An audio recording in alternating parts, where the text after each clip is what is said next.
From Pittsburgh, D.C., the MikeLaughlin Group, an American original, the sharpest minds, the dankest buds, the hardest talk.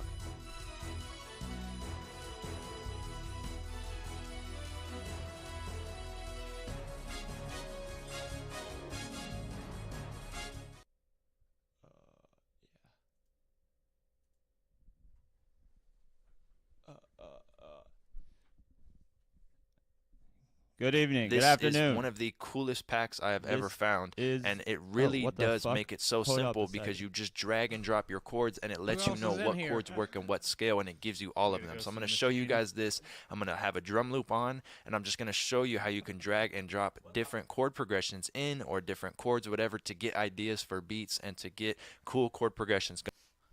Well, there's a delay on the stream, too, so I just saw myself. Was that sounded like Julian Assange to me. First, before issue 1, I need to introduce my panelists. We have Cartwright Stubbs for Barrel and Bullet Magazine. Great to be here. Long-time fan. And Calvin 412 Snacks from Twitter. Hey, how's it going? Happy to be here temporarily, not on Twitter, on Twitch, on a different platform, so that's exciting. How you doing? Great to see you. I've never met anybody from Twitter or Twitch, so let me shake your hand. All right, there. we'll shake, yeah. Issue 1. Beto or bet no. On a scale of 0 to 10, 0 meaning 0 probability, and 10 being absolute metaphysical certitude, will Beto O'Rourke be the next president of the United States? Cartwright Griggs. He seems like a normal guy to me. I know he tried to shake things up a little bit in Texas. I saw a picture of him with that grunge outfit from, I guess that was probably the 1990s. That's when they were doing that, right? But then I saw a picture of him on a dirt road wearing a denim shirt. So that's a really good picture. So, as far as I know, he's a normal guy now. So I guess we'll wait and see how these campaigns move along. But he seems normal enough that I tend to want to give him a chance. Would you vote for him? Oh shoot! I as long as he doesn't say or do anything too socialist? Mao Zedong-y in the meantime. Say no more. Calvin. All right, so I guess from the perspective of will he be the next president, I can't give him a 0. I might give him between a 3 and a 4, something like that. 3 or 4. I like that precision. I just think, any warm body. Tell me 3 or 4. It can't be both.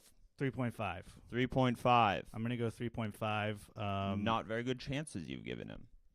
No, I'm not giving him great chances because I think he's kind of an empty suit. I don't get a strong sense of what he actually believes other than like he once was a hacker and he once skateboarded and he once almost beat Ted Cruz. It's a lot of almosts and a lot of fluff, in my opinion. So I don't really know what he's bringing to the table. other than just being a pretty face who's not Donald Trump. So, do you think he's still a punk? No, I think he's a total cop. I think we've established that he was wearing a denim shirt very recently. Punks don't wear denim shirts, or they do? Oh, I hope they don't start. I don't. Otherwise, I'm gonna have to take a second look in my closet. Well, you mentioned he's a hacker. Do we have to, with the Russian thing that's happening with Russian hackers, could Beto rig the election for himself with his background as a hacker? That's a good point. Yeah, that actually might be one of the only points in his favor, that maybe he could exploit. You know what? As far as I'm concerned, fight fire with fire.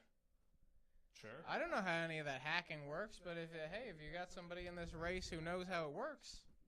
Does that make his probability go up for you, or the hacking aspect? Oh, I mean, we're still in the primaries, right? I mean, the primaries have barely started. You don't expect me to interrupt my schedule to keep track of every individual candidate before it's even time for the Iowa. Will Beto win Iowa? Ooh. See, I've been through Iowa, passed through, and I did see a lot of denim shirts, so you can't count him out yet. Is he a socialist, though? I've heard that he's a socialist. Oh, well, in that case, yeah, get him out of here. Agreed. Calvin? He's not a socialist. Oh. He's a... That's not what I heard on Fox and Friends. Yeah, Fox and Friends, I think, sees Ted Cruz as a socialist, right? As long as you're to the left of Goebbels, you're a socialist. Interesting perspective. So you're saying Beto O'Rourke has a better chance to win the presidency than Goebbels? I'd say so, but I think Trump might be facing a tough primary challenge from Goebbels this cycle, so we'll see. Excellent. Next issue. Next issue. Ill or nil? Given her recent comments that some saw as anti-Semitic, will Minnesota Representative Ilhan Omar be taken off the Foreign Services Committee, and should she be taken off the House Foreign Services Committee? Calvin?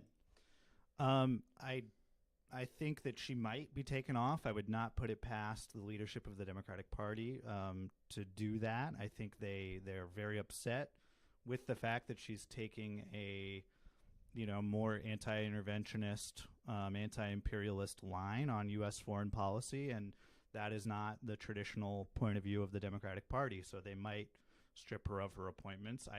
I think that she's going to continue to fight hard to stay in those appointments and do the good work she's been doing. And I know that her supporters in Minnesota have shown her nothing but support. So I imagine that it's just a battle between the grassroots and the leadership, as most political fights tend to be.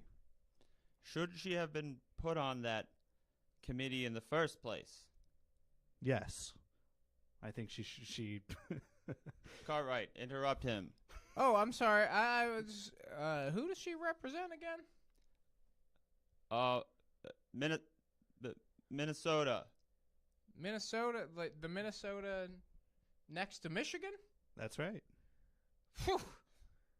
Well, shoot. I mean, that's as far as I'm concerned. She's a Somalian immigrant and a Muslim. Okay. See, sometimes it takes me a minute to put the pieces together. Well, in that case, I mean, I imagine just on account of the scheduling, you couldn't have anybody from Minnesota on the panel today. But they pay. They canceled. They're the ones forced to pay the taxes up in that state, right? Unfortunately. Right. So it's up to them. Calvin, do you agree? Yeah, I agree. It is up to them, and they seem to be supporting her, and she's as Minnesotan as they are, and I think that she should be supported in what she's doing. Her name's not Gustafson, mind you, but yeah, sure. I think we can. I think we can find common ground on that. Sure. Yeah, maybe not a traditional Minnesotan, but was Chelsea Clinton out of line saying that Ilhan Omar should not have been using anti-Semitic tropes? Yes. Chelsea Clinton is always out of line. Chelsea Clinton is I agree. We all agree on one thing. Now, she's just a royal heiress. She's a 100 millionaire. I don't give a damn what she thinks. Should she have gone to that? I didn't even know there were anti-Semitic brass instruments. What was she using? Excuse me, sir? Anti-Semitic what? Anti-Semitic tropes. Oh, I'm sorry, percussion. Next issue. High quality discourse. Bernie burnout. Recently, Bernie Sanders allowed his campaign staff to unionize. In this highly competitive Democratic primary, can Bernie Sanders afford to spend the extra money on staff, essentially handicapping him against other non-unionized campaigns? I ask you, Cartwright. Well, that's as good as a mutiny from where I come from. Does he even have a campaign anymore? Has he even voted out of his own? Cartwright, can I ask you, are you a business owner yourself? I know many business owners. I guess if you consider my blog a business, which it's not my primary source of income. Plug your blog. Oh, I thought that was, you told me that would be at the end of the show. I haven't had time to think up the name of it yet. Calvin. We call it a rebranding process. That's what I'm in the middle of. Sure. And we're all looking forward to that. I love to get the perspective of business owners. That's why I asked that. I am a lazy, slacker academic. I know nothing about turning a profit. In fact, everything that I do got that right. Tends to erase profits and make businesses shrink and ultimately collapse. That's what I do. That's the business I'm in. Pass, in other words. Absolutely. All right. Yeah, I mean, basically, I don't really give a damn about the solvency of the campaign. I think if the unionization effort on the campaign pushes the politics of the campaign even further to the left, then I support it. Is that a move for Bernie to solidify Ohio, Michigan, Wisconsin, Pennsylvania, states where the unions haven't all died yet? What, is this the 1980s? You think there's still unions in Ohio or Michigan? There's more than I would like. Well, amen. But, you see, I mean, I'm sure you've driven through some of these towns where it's mostly, the windows are mostly made of particle board on Main Street. I have. I've seen it. Yeah, those are union towns, aren't they? I agree. I just think you got to take the shackles off the business owner. I mean, they got in that position somehow, right? How is their business supposed to survive when people just want to bleed them dry of all their precious profits? Calvin.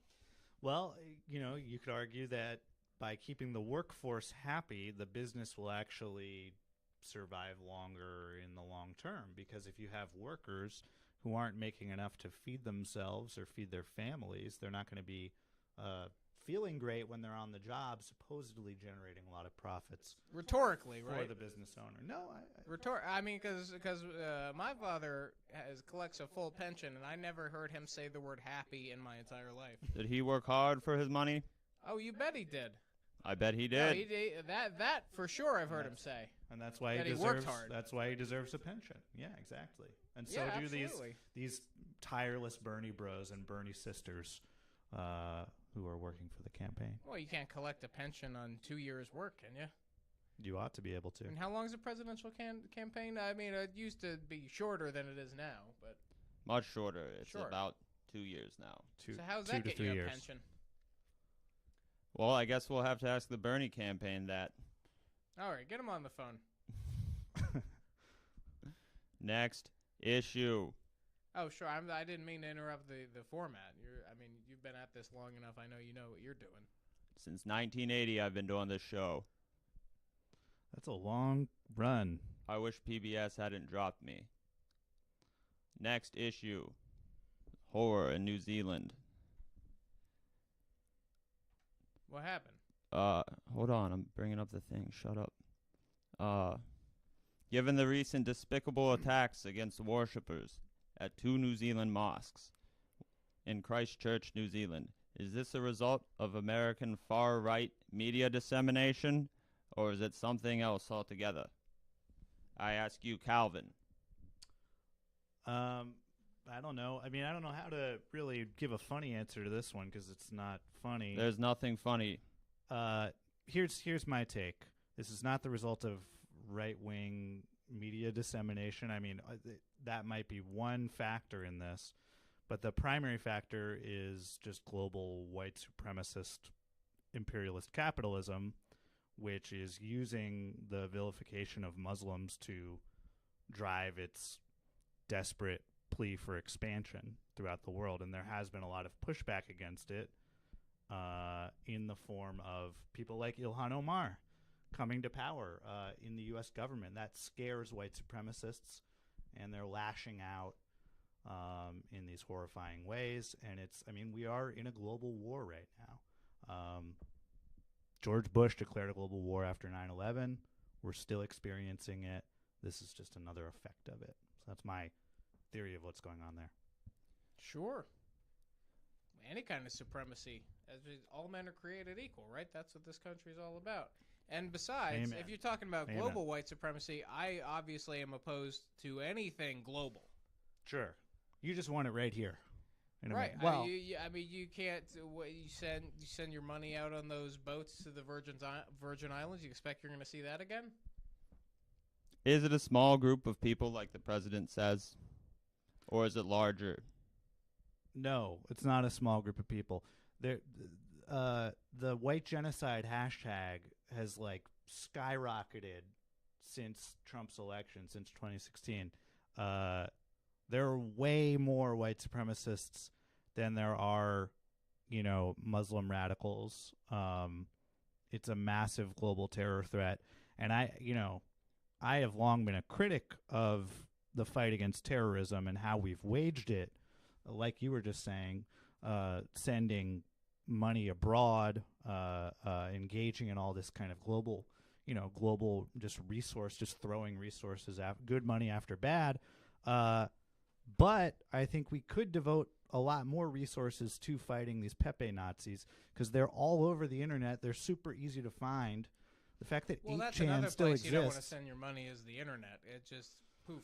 No, don't send it. Let's use it to shut right-wing terrorists down. Well, where's that money come from? Even George W. Bush had a program to monitor white supremacy. Right, and we should have more. 74% of New Zealand's population identifies as white. Less than 1.2% identify as Muslim. Next issue. Eggboy. Attacked in their own... Yes, Queen. Let's watch that again. Attacked in their own... Yes, Queen. I missed it. Let's watch it again. Attacked in their own...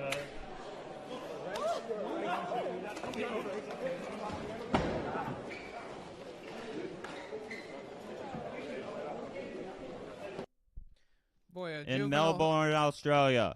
Hold on 1 second, Cartwright. In Melbourne, Australia, a Queensland senator by the name of Fraser Anning was struck with an egg by 17-year-old Will Connolly. Is he a great viral sensation or common riffraff? I ask you, Cartwright, viral sensation or common riffraff? Well, I was just going to say a juvenile delinquent by any other name, right? I mean, I don't know if... So riffraff. I don't know what you mean by viral, but I've never caught anything that made me want to throw eggs at elected officials. Salmonella you can get. What about civility?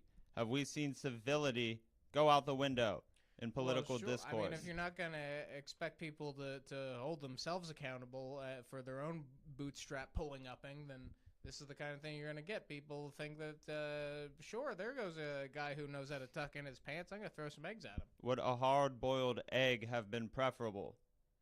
Well, I mean, symbolically, if I'm trying to real hard to look at it from the young punk's point of view, then I don't think symbolically it would have worked.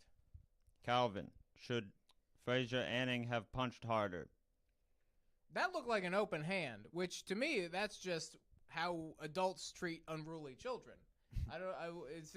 Was this actually in the news? The Australian news. And, oh, wow. And the Western news. We're the news. Yeah, We're talking about it. That's true. So it's in the news. So what's the question again? Is he a viral sensation or common riffraff? I think he's both. One or the other. I would say he is objectively viral sensation, but morally, normatively, he's common riffraff. And I love the common riffraff. I consider myself common riffraff. I consider you a riffraff too. I love the rappers Common and Riffraff, two of my favorites. No idea what that means. You know Common, he did that song You Still Love. He was friends with Barack Hussein Obama, right? That's right. You'll have to remember I started this show in 1980. So there are some things that Common was around in the late 80s. Golden age. Has it been 38 years, 9 already? Yes, Cartwright, and I thank you for being there every step of the way with me. Shoot. You bet. Final question. Will there be a no-deal Brexit? Yes or no? Cartwright Griggs. Yes. Calvin. No. Wrong. The answer is no. I thank you for watching the MikeLaughlin Group. Next week, we will be discussing the hot topics of the week. And for now, I bid you bye-bye. Thank you. Bye. That was a really good job, MikeLaughlin. Yeah. Sign off. It's pretty spot on. Bye-bye. Pretty spot on.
All right, thanks for watching, everyone. First episode. You know, just a nice little run here. Try to get everything going. We'll be back next week. I'll probably be on later to maybe snap your W-2 and file things. Fed and state for free, guaranteed. Oh, Texas! They found us! Now, do some Twitch things probably later, or maybe Overwatch. I don't know.